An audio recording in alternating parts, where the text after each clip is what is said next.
Այժմ եկեք տեսնենք ինչ հետևանքներ է ունենում կլիմայի փոփոխությունը։ Կլիմայի փոփոխությունը ունի գլոբալ ազդեցություն, որովհետև ազդեցություն է գործում ողջ մարդկության, նրա կենսամիջավայրի ու գործունեության բոլոր ոլորտների վրա, ընդգրկելով ողջ կենսոլորտը։ Բոլորս գիտենք, որ բնության մեջ ամեն ինչ փոխկապակցված է,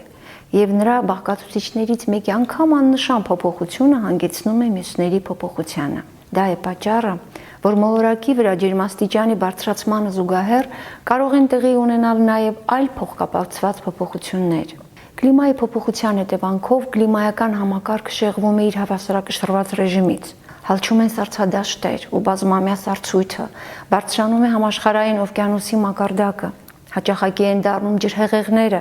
երաշտներն ու փոթորիկները։ Եղանակն ավելի փոփոխական է դառնում, նոր վտանգավոր վարակիչ հիվանդություններ եւ նոր վնասատուներ են հայտնաբերվում այն վայրերում, որտեղ նախկինում չեն եղել։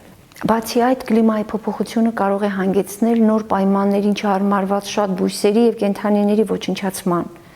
հասցնել զգալի տնտեսական վնաս, ներկայացնել վտանգ մարդկանց առողջության եւ անգամ կյանքի համար։